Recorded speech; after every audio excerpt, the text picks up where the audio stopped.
menyebutkan bab kathratut turuqi ilal khair, bab yang menjelaskan banyaknya jalan untuk meraih kebaikan. Jalan untuk mendapatkan kebaikan serta ridha dari Allah itu banyak. Banyak sekali. Di dalam keseharian kita, di dalam aktivitas kita, di dalam perbuatan pekerjaan yang kita lakukan, dari bangun tidur sampai mau tidur lagi itu banyak.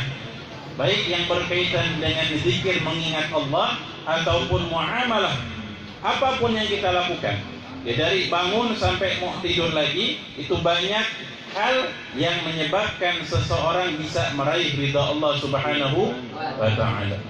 Maka di antara ulama besar Al-Imam Ghazali, beliau yang di antaranya mendapatkan ridha dari Allah Subhanahu wa ta'ala bukan karena mengarang kitab Ihya Ulumuddin. Beliau mengarang kitab yang luar biasa, yang dibanggakan oleh para ulama, bahkan para habaib di Hadramut sana. Para habaib menyambut, bahkan menghormati, memuliakan kitab yang dikarang oleh Al-Imam Ghazali alaihi rahmatullah. Beliau mengarang sebuah kitab yang luar biasa, dan ketika datang ke Hadramut, bukan Imam Ghazali yang datang kitabnya Ihya Ulumuddin. Itu disambut dengan para ulama, para habaib, para masyayikh menyambut kitab yang dikarang oleh Al-Imam Ghazali alaihi rahmatullah. Kitabnya aja disambut, gimana beliau? Disambut, ini kitab yang luar biasa. Bahkan dipuji oleh Al-Imam Al-Habib Abdullah bin Ali Al-Haddad dan banyak para habaib yang lainnya yang memuji keutamaan kitab Ihya Ulumuddin. Dan banyak kitab-kitab lain yang beliau karang. Tapi disebutkan di antara sebab beliau mendapatkan ridha Allah adalah ketika beliau sedang mengarang kitabnya, ada seekor zubab. Zubab ini bahasa Arab, artinya lalat. Ada seekor lalat yang terbang dan sedang meminum tinta yang dimana beliau menggunakannya untuk menulis kitabnya. Dibiarkan oleh beliau, dibiarkan supaya apa? Enggak terganggu ini hewan kecil ketika dia sedang minum. Sudah selesai dia terbang, maka di antara hikmah bahkan disebutkan beliau mendapatkan ridha Allah Subhanahu wa ta'ala karena melakukan mungkin hal yang kita anggap remeh. Artinya apa? Banyaknya jalan meraih ridha Allah Subhanahu wa ta'ala. Bahkan Nabi sallallahu alaihi wasallam juga mengingatkan di antara kebaikan, di antara keutamaan atau kebaikan seseorang yang bisa lakukan adalah meminggirkan suatu hal yang mengganggu jalannya seorang muslim.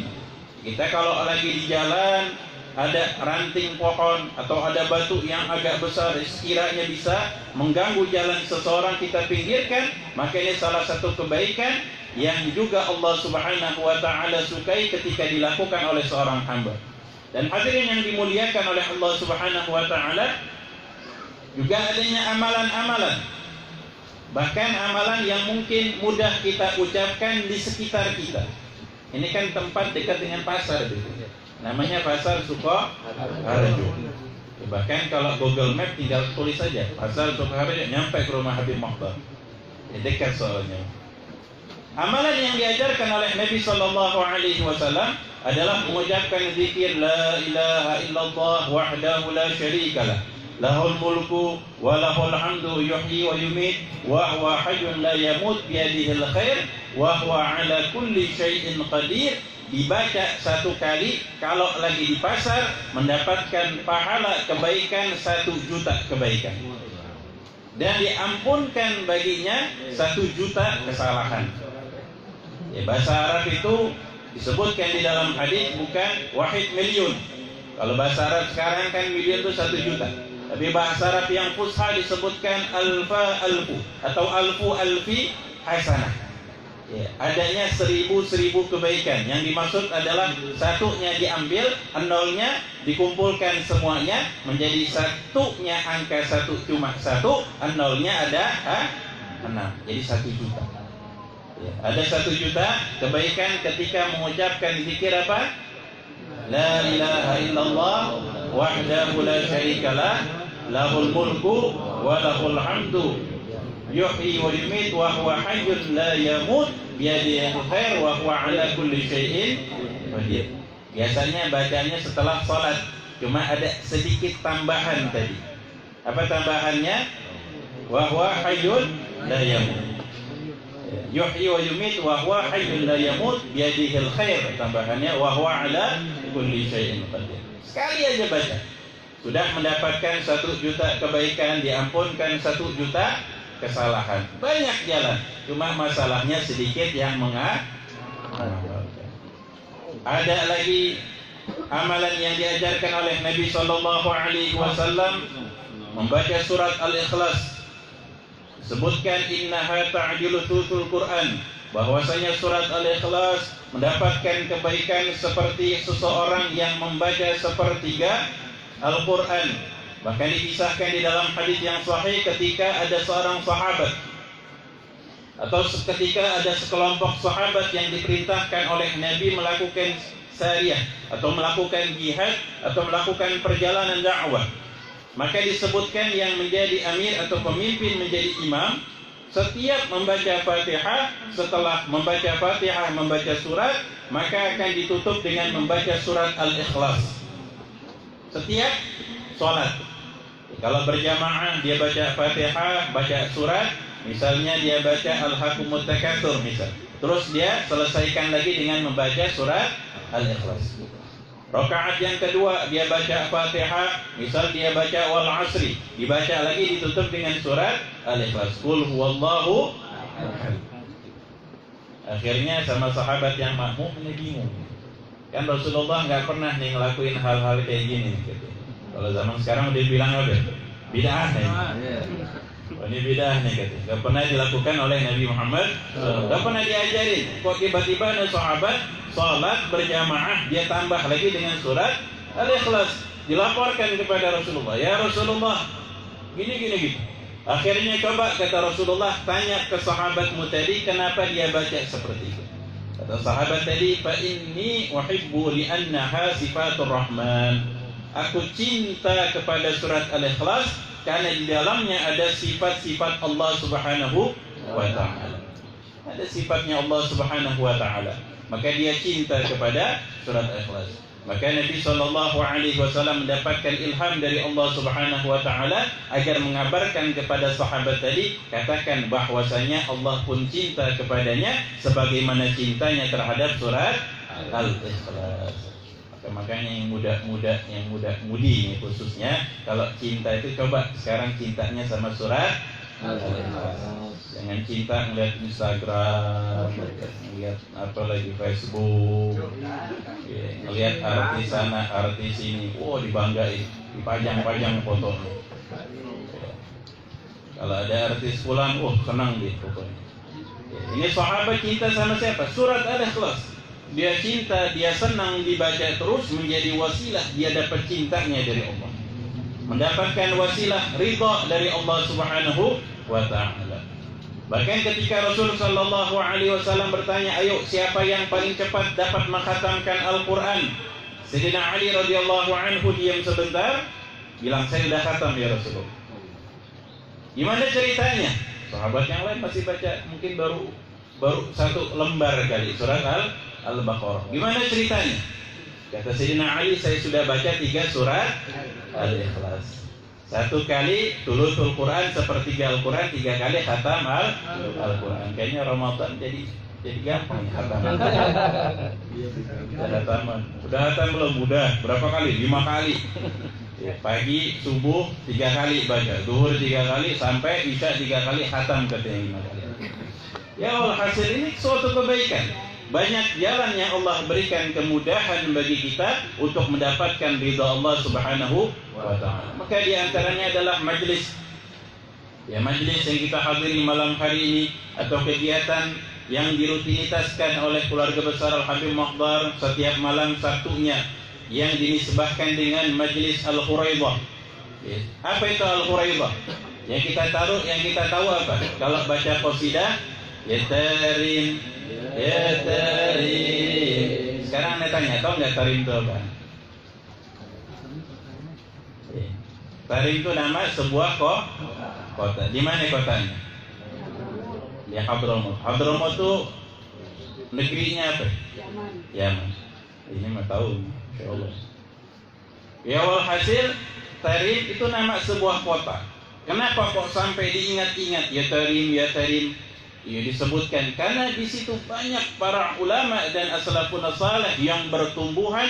Bahkan di antara sebab datangnya hidayah ke negeri yang kita cintai Indonesia adalah para ulama yang datang dari kota Tarim atau negeri Hadramut. Ya, karena apa? Karena di sana bermazhab Syafi'i. Ya, bermazhab al-Imam Syafi'i. Bahkan kalau diteliti beberapa pendapat ada yang menyampaikan bahwasanya hidayah yang didapatkan berasal dari India. Sedangkan India mayoritas muslim bermazhab Hanafi. Maka setelah diteliti ternyata mereka adalah para ulama yang datang dari negeri Hadramut yang bermazhab Syafi'i yang sampai ke India berdakwah di sana, melanjutkan perjalanan sampai ke negeri yang kita cintai sehingga Islam tersebar luas, bahkan menjadi kebanggaan kita bahwasanya Islam atau umat Islam terbanyak yang ada di muka bumi ada di negeri yang kita cintai, negeri Indonesia. Semoga Allah Subhanahu wa taala menjaga kebaikan yang Allah berikan dan mempersatukan, mempererat umat Islam khususnya yang ada di negeri yang kita cintai insyaallah. Amin ya rabbal alamin. Maka hadirin hadirat yang dimuliakan oleh Allah, Majlis Al-Quraidah. Quraidah juga nisbah suatu tempat, kota atau kampung daripada kakeknya Al-Habib Mukhtar yang bernama Al-Habib Umar bin Abdurrahman Al-Attas, sahib Ratib Al-Attas, yang mengumpulkan zikir Ratibul Attas. Ini zikir bukan sembarang zikir, wirid bukan sembarang wirid, ratib bukan sembarang ratib. Kumpulan zikir yang diriwayatkan dari Nabi kita Muhammad sallallahu alaihi wasallam. Kadang-kadang ada orang yang bilang kalau baca Ratib Al-Attas, baca Ratibul Haddad nanti mendapatkan ini, mendapatkan itu, terlindungi dari ini, terlindungi dari itu. Kalau yang nggak paham bilang ini bid'ah lagi.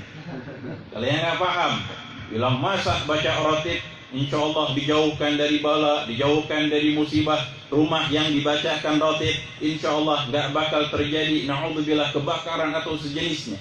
Orang rumah yang dibacakan Ratib akan dimudahkan urusannya, rizkinya dilancarkan oleh Allah Subhanahu wa taala. Ini dari mana sumbernya? Sumbernya dari hadis Nabi Muhammad sallallahu alaihi wasallam. Bahkan bukan semua Ratib, di setiap zikir yang disebutkan di dalam Ratib itu sebagian besar adalah zikir yang langsung diajarkan oleh Rasulullah dan Rasulullah yang menyebutkan daripada faedah dan keutamaannya. Di antaranya adalah Wirdul Latif yang dikarang oleh Al-Imam Al-Habib Abdullah bin Ali Al-Haddad. Ini juga muridnya sahib Ratib Al-Habib Umar bin Abdurrahman Al-Attas. Ini ada ikatan yang luar biasa antara guru dengan murid, ikatan sama-sama mengarang Ratib, mengumpulkan zikir yang diajarkan, diriwayatkan oleh Nabi sallallahu alaihi wasallam. Tujuannya supaya kita mudah mendapatkan kebaikan dan mendapatkan faedah di dalam zikir-zikir tersebut, dan kita nggak sulit lagi mengumpulkannya. Karena banyak zikir yang diajarkan oleh Rasulullah. Kalau kita buka kitab Al-Adhkar karya Al-Imam Nawawi, maka akan mendapatkan banyak sekali zikir yang diajarkan oleh Rasul sallallahu alaihi wasallam. Kalau kita ngumpulin nggak mampu.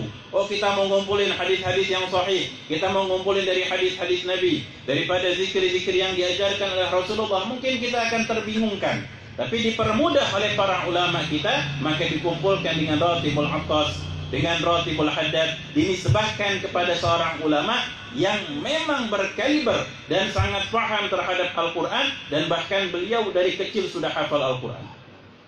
Al-Imam Al-Habib Umar bin Abdurrahman Al-Attas ini dari kecil beliau tidak dapat melihat, tapi punya basirah, pandangan hati yang luar biasa, sehingga setiap mendengarkan daripada ilmu maka beliau hafal. Mendengarkan bacaan Al-Quran beliau hafal. Mendengarkan hadis Nabi sallallahu alaihi wasallam beliau hafal. Sehingga menjadi ulama besar yang menyampaikan banyak kebaikan, yang menyampaikan banyak manfaat. Sehingga kita dapat rasakan malam hari ini. Ini wasilah daripada dakwah Al-Habib Umar bin Abdurrahman Al-Attas. Kita kumpul malam hari ini bersama cucu-cucu beliau. Juga banyaknya atau adanya kegiatan membaca Ratibul Attas. Ini menjadi wasilah ya, agar kita mendapatkan ridha Allah dan mendapatkan kemudahan untuk mendekatkan diri kepada Allah Subhanahu wa taala, dan termasuk jalan-jalan mendapatkan kebaikan dari Allah dengan jalan yang dimudahkan. Jangan sampai, tadi telah disampaikan oleh Ustaz Muhammad Syukran bahwasanya agar kita berusaha untuk istiqomah. Bukan sebulan sekali, setiap malam Sabtu. Ya, setiap malam Sabtunya bahkan 5 maulid diborong. Bukan ngalap berkah kalau katanya, ngeborong berkah. Semuanya diambil berkahnya, insyaallah. Mudah-mudahan Allah Subhanahu wa taala memberikan keberkahan kepada kita, khususnya keluarga besar Habib Muhdal Abbas. Allah Subhanahu wa taala memberikan keberkahan. Allah Subhanahu wa taala memudahkan segala urusan-urusan kita, mengabulkan hajat-hajat kita, menumbuhkan di dalam hati kita kecintaan kepada Allah dan cinta kepada Nabi Muhammad sallallahu alaihi wasallam, sehingga kita kelak pada hari kiamat akan menjadi umat yang dibanggakan oleh Rasulullah sallallahu alaihi wasallam, insyaallah. Amin amin ya rabbal alamin. Ini saja yang bisa Al-Fakir sampaikan, yang benar datangnya dari Allah, yang salah datangnya dari saya sendiri. Wabillahi taufiq wal hidayah. Wassalamualaikum warahmatullahi taala wabarakatuh.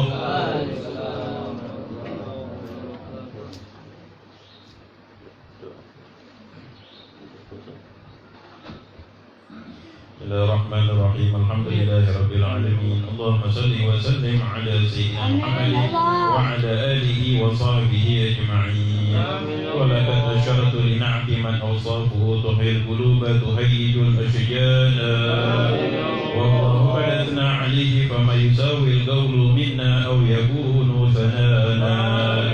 لكن حبا في سرائرك دعا لمديح صفوة ربنا وحدانا. وإذ امتزجنا بالمودة هاهنا نرفع أيدي فقرنا ورجانا. للواحد الأحد العلي إلهنا متوسلين بمن إليه دعانا. مختاره وحبيبه وصفيه زين الوجود به الإله حبانا. يا ربنا يا ربنا يا ربنا بالمصطفى اقبلنا أجب دعوانا. أنت لنا يا ذخرنا في هذه الدنيا وفي أخرانا. أصلح لنا الأحوال واغفر ذنبنا ولا تؤاخذ ربي إن أخطانا. واسلك بنا في نهج طه المصطفى ثبت على قدم الحبيب خطانا. أرنا بفضل منك طلعة أحمد في بهجة عين الرضا ترعانا. واربط به في كل حال حبلنا وحبال من ودى ومن والانا. والمحسنين ومن أجاب نداءنا وذوي الحقوق وطالبا أوصانا. والحاضرين وساعيا في جمعنا ها نحن بين يديك أنت ترانا. ولقد رجوناك فهجد سؤلنا واسمع بفضلك يا سميع دعانا. وانصر بنا سنة طه في بقاع الأرض واجمع كل من عادانا. وانظر إلينا واسقنا كأس الحنى واشف وعاف عاجلا مرضانا. واقض لنا الحاجات واحسن ختمنا عند الممات وأصلحا عقبانا. يا ربي واجمعنا وأحبابا لنا في ذلك الفردوس يا رضوانا. يا ربي واجمعنا وأحبابا لنا في ذلك الفردوس يا رضوانا. يا ربي واجمعنا وأحبابا لنا في ذلك الفردوس يا رضوانا. بالمصطفى صل عليه وآله ما حركت ريح الصفا أغصانا. سبحان ربك رب العزة عما يصفون وسلام على المرسلين والحمد لله رب العالمين. إن الله وملائكته يصلون على النبي يا أيها الذين آمنوا صلوا عليه وسلموا تسليما. الصلاة والسلام عليك يا سيد المرسلين. الصلاة والسلام عليك يا خاتم النبيين. الصلاة والسلام عليك يا من أرسله الله رحمة للعالمين. ورضي الله تعالى عن أصحاب رسول الله أجمعين. آمين.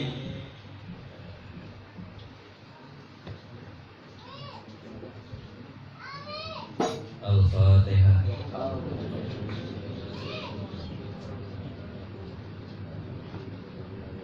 Ya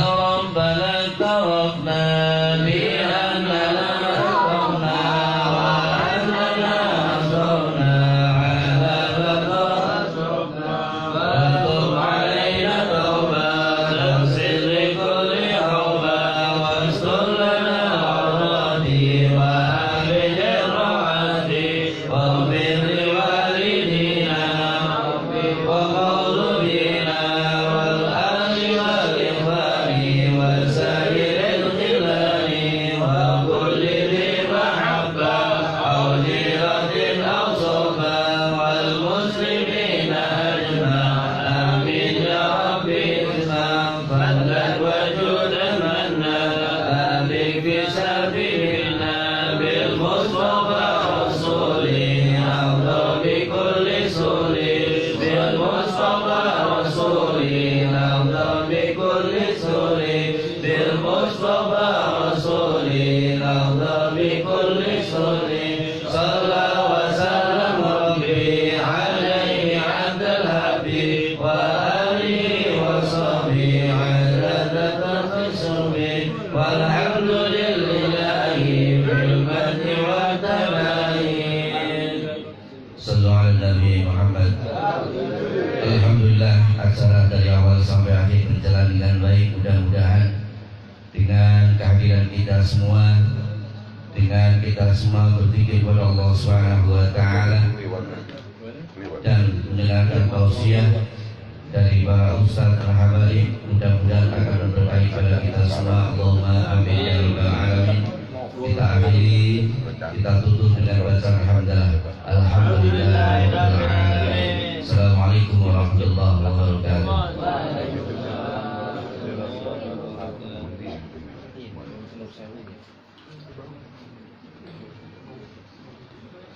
Untuk malam Ahad besok, ya besok malam ya. Iya, Acara rutinan selapanan jamaah sholawat Nur Sewu, insyaallah besok bertempat di Sukoyoso di kediaman Ustaz di masjid ya, di masjid Sukoyoso. Dimohon kepada hadirin yang hadir pada malam hari ini untuk hadir pada waktunya. Mudah-mudahan kita semua sehat. Allahumma amin ya rabbal alamin. Terima kasih.